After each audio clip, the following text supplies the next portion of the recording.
प्यारी गुरुवाणी है। ध्यान शिविरों में कैसी इंद्रधनुषी छटा बिखरी है। मन के अंधेरे कोनों से कैसे प्रकाश की किरणों का अवतरण हो रहा है। देखिए कैसे विचार और भाव केंद्रित हो गए हैं। मन और प्राण उसमें घुलने लगे हैं। देखिए कैसे शिवरार्थियों की रुचियां, प्रवृत्तियां और जीवन को देखने, परखने, समझने और फिर क्रिया प्रतिक्रिया करने का नजरिया ही बदल गया है। आइए हम सब बिना वक्त गवाए हिस्सा बनते हैं आत्म ध्यान साधना के इस अलौकिक जश्न का और खोजते हैं अपने अंतस में खुशियों का खजाना। प्यारी गुरुवाणी है। सूत्र में एक ही वाक्य आता है, ये एकम जानाई से सबं जानाई, सबं जानाई से। जिसने एक को जान लिया वो सब जान लिया। देखो कहना बड़ा आसान है, मैंने कह दिया, आपने सुन लिया, लिख दिया, पढ़ लिया, प्रवचन कर दिया, एक्सप्लेन कर दिया, इसके ऊपर पीएचडी कर ली, डीलिट कर दी, कुछ नहीं होगा जब तक इसको जान करके कि आप जीवात्मा है, मैं जीवात्मा है, इसको जानकर, स्वयं को जानकर, स्वयं पर श्रद्धा कर, स्वयं को जानकर, स्वयं में श्रद्धा कर, स्वयं को समय देना और समय में ठहर जाना। जानना, श्रद्धा करना, उसको समय देना और उसमें ठहर जाना, ठहर कर उस शांत अवस्था को प्राप्त करना, ये ध्यान है। ये जिन वर्म का ध्यान है और कोई ध्यान नहीं। बहुत सी विधियां हैं ध्यान की, बहुत से प्रयोग किए जाते हैं। 108 चक्कर पर ध्यान किया जाता है, 108 विधियां बताई जाती हैं। उसका अपना अपना पर्पस है। हम किसी के बारे में हम कुछ नहीं कहते, पर यदि आपने सीधा ये आत्मा पर अष्टकर्म लगे हैं और अष्टकर्मों से मुक्त होकर के सिद्ध बुद्ध और मुक्त होना है तो अपना ही ध्यान करना है। बहुत सी कठिनाइयाँ बीच में आती हैं। ध्यान निज को जानने से प्रारंभ होता है। निज को जाने बिना ध्यान एक शुष्क क्रिया है। तुम ध्यान में 2 घंटे बैठ जाओ, 4 घंटे बैठ जाओ, माला कर लो, कुछ और मंत्र पढ़ लो, किसी तीर्थंकरों के गुणों का स्मरण करते रहो, कुछ और विधि से करते रहो, वो ध्यान नहीं होगा। उससे पुण्य का बंध हो जाएगा और आप वैसे का वैसे रह जाओ। ध्यान क्या है? ध्यान यानी मन, बुद्धि, इंद्रियों के पार जाना। ध्यान को ना मन में को लाना, ना बुद्धि को लाना, ना इंद्रियों को लाना। बस ये जंग है मिथ्यात्व और समकत की। और पंचम काल में चारों ओर मिथ्यात्व फैला हुआ है। हम सब मन के पीछे लगते हैं, जो कुछ भी करते हैं। चाहे आपने अपना मकान बनाया, चाहे आपने फैक्ट्री ली, चाहे आपने गाड़ी खरीदी, चाहे आपने कपड़े खरीदे, चाहे आपने बच्चों को शिक्षा दी या बच्चों को बताया, इसके पीछे क्या है? मन चलता है। इसके पीछे आधुनिक युग की प्रवृत्ति चलती है। उसने मकान ऐसे बनाया तो मेरा भी ऐसे बनना चाहिए। उसने गाड़ी ऐसी खरीदी तो मुझे ऐसी गाड़ी खरीदनी है। उसने ऐसे कपड़े पहने तो मुझे ऐसे कपड़े पहनने चाहिए।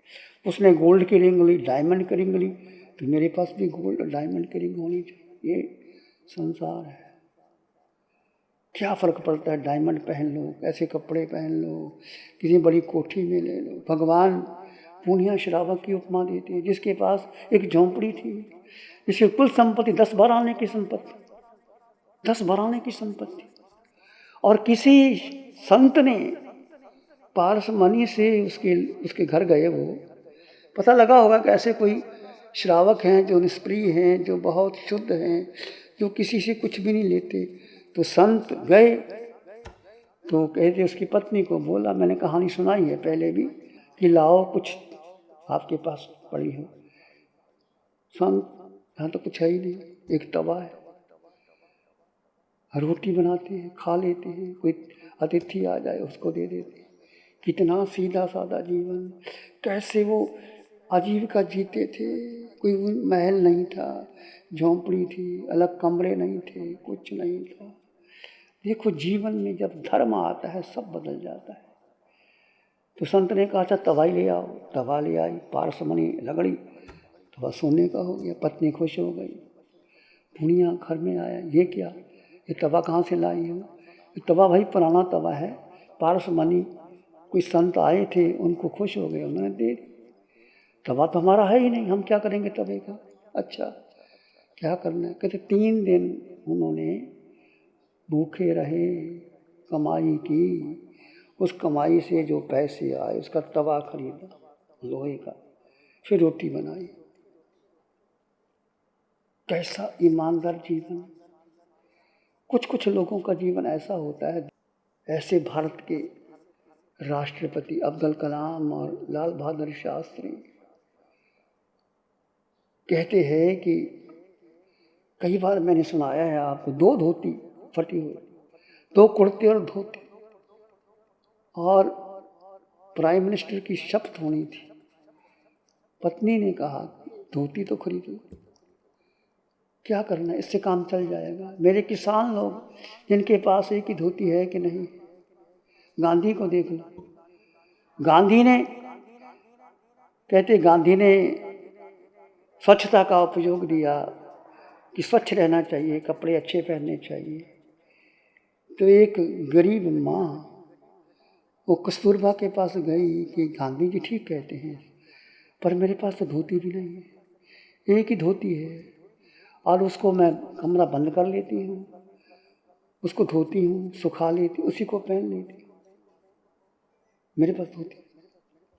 कस्तूरबा ने गांधी को कह दिया कि बापू, भारत में ऐसी भी महिलाएं हैं जिनके पास धोती भी नहीं, एक ही धोती, और वो कैसे पहने और कैसे ढके शरीर को, अपने घर का दरवाज़ा बंद कर लेती है, धोती को धोती है, सुखाती है, वही पहन लेती है। तब गांधी ने सोचा कि मैं सूटेड बूटेड क्या करूँगा, छोड़ दिया। गांधी टाई लगाते थे, सूटेड बूटेड थे।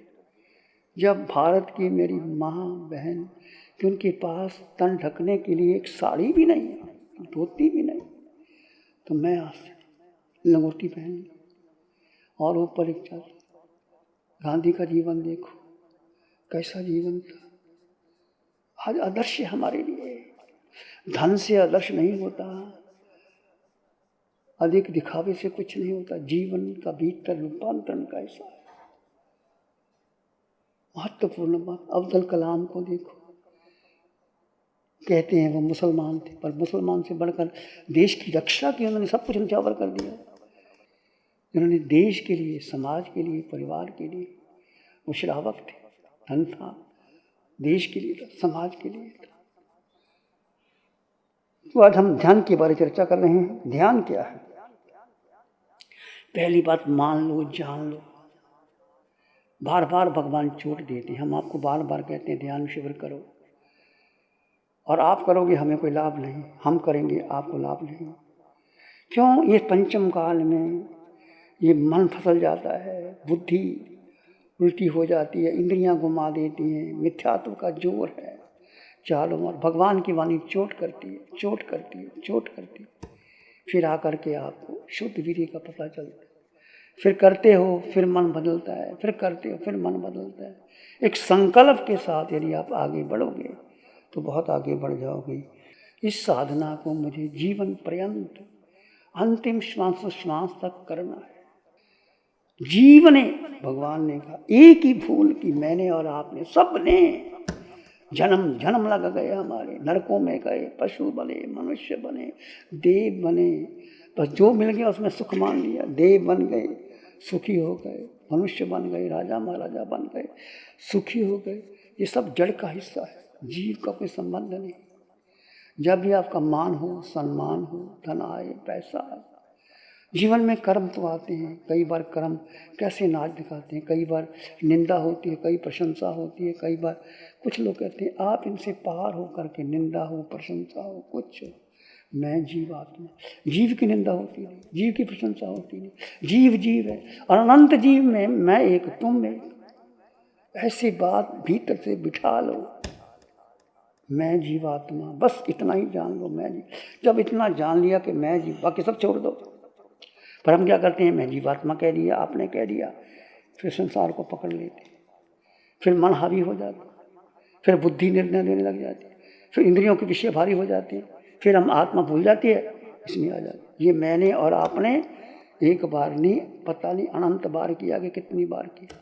समो शरण में गई, पक्का निश्चय कर लो कि मैं जीवात्मा, जीव में क्या कुछ है। बहुत बार मैंने कहा, भगवान ने कहा, अष्टगुणों की संपदा है। बार बार चिंतन करना, उठते बैठते चलते सोते खाते पीते, हर समय जीव का चिंतन। मैं जीव अष्टगुणों से युक्त, अनंत ज्ञान, अनंत दर्शन, अनंत सुख, अनंत शक्ति, अमूर्तपना। जीव को जीव दिखाई नहीं देता, रंग नहीं, रूप नहीं, वर्ण नहीं, गंध नहीं, रस नहीं, स्पर्श नहीं, खाता नहीं, पीता नहीं, माता नहीं, पिता नहीं, बहन नहीं, भाई नहीं, जन्म नहीं, मरण नहीं। ऐसा जीव पर सबसे शक्तिशाली जीव है। सुख जीव में है, शक्ति जीव में है, आनंद जीव में है, ज्ञान जीव में। पर जब प्रकट नहीं हो रहा, क्यों नहीं प्रकट हो रहा? क्योंकि हमारा मिथ्या तो भारी है। सूरज निकला है दोपहर की भरी और पूरा प्रकाश हो रहा, एक छोटी सी बदली आ जाती है, प्रकाश कम कर देती, लगता है जैसे सूरज चला गया। कहाँ सूरज और कहाँ बदली, और कहाँ आत्मा का अनंत ज्ञान और कहाँ मिथ्या। तो बस ऐसे ही हम घूम रहे हैं। तो बस ध्यान पहले मान लेना। जब आप ध्यान करो, उसमें मन आ गया, संकल्प विकल्प आ गया, बुद्धि आ गया, इंद्रियों के विषय आ गए, तो ध्यान है ही नहीं। ध्यान है मन बुद्धि इंद्रियों की पार जाने की शुद्ध रागना। स्वयं को जानकर, स्वयं में उतरकर जो जो ठहराव का जो समय है, वो समय चाहे आप क्षण क्षण पल पल देखो। आप ध्यान करते समय कितना समय मैं स्वयं में ठहर पाया। एक एक पल, एक एक क्षण, एक एक पल देखते रहो, देखते रहो, देखते रहो। वो जितना ठहर पाएंगे वो त्रिकाल सत्य है। तो जो शरीर को मानते हैं, जो मैं शरीर हूँ, मैं पुरुष हूँ, स्त्री है, फिर परिवार का संबंध है, समाज का संबंध है, रिश्ते नातों का संबंध है, फिर इस संबंध के कितने रिश्ते नाते, फिर इसमें क्रोध मान माया लोभ क्षय खड़े हैं। क्षय के बंधन को रोके नहीं जा सकते। कठिन से कठिन तप करते हुए भी तप के निजरा गति से संभव नहीं। स्वयं को जीव जान करके ठहर गए, उससे कर्म क्षय होते हैं, और शरीर मान लिया तो कर्मों का बंधन है। आप इस देह के कारण क्यों हैं? कर्म के कारण है। कर्म क्यों है? देह के कारण है। अनादिकाल से संसार में चार गति का कारण देह है।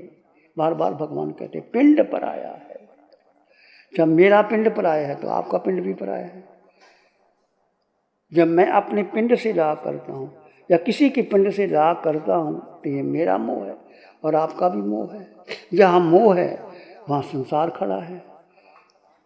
तो मोह सबसे प्रबल शत्रु मोह है। मोह ने संसार दिया है, जन्म जन्म रुलाए हैं, और समझ नहीं आती कि मोह है। मोह में हम जितने हमारे संबंध बने हैं, परिवार के, माता पिता के, बहन भाई के, गुरु शिष्य के, इस पंचम काल के, इसके पीछे मोह खड़ा है। मानो ना मानो, मोह खड़ा है।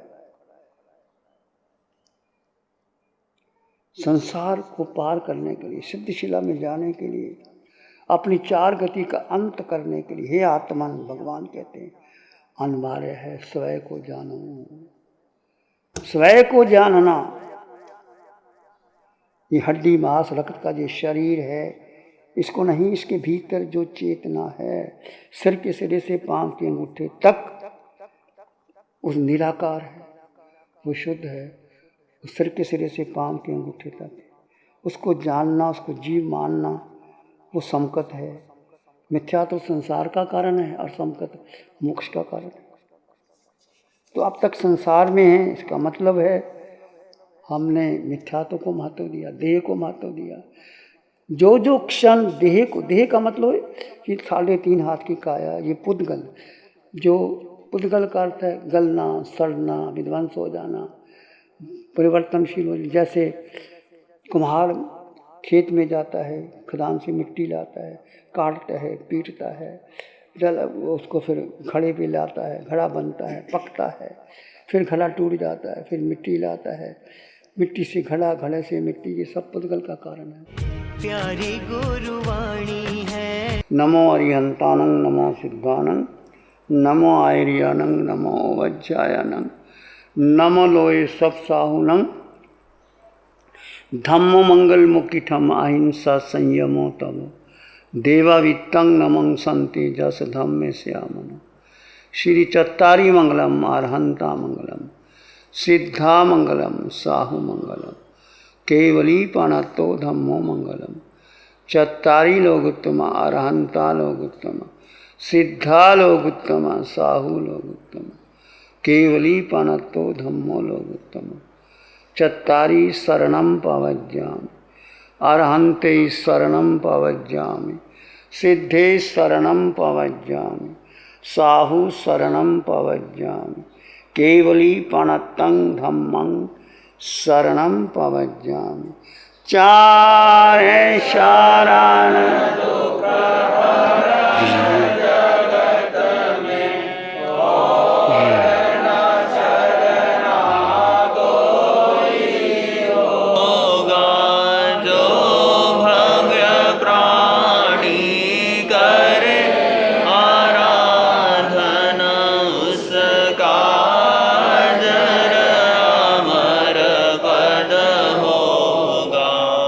उसका सदा ही मंगल होगा।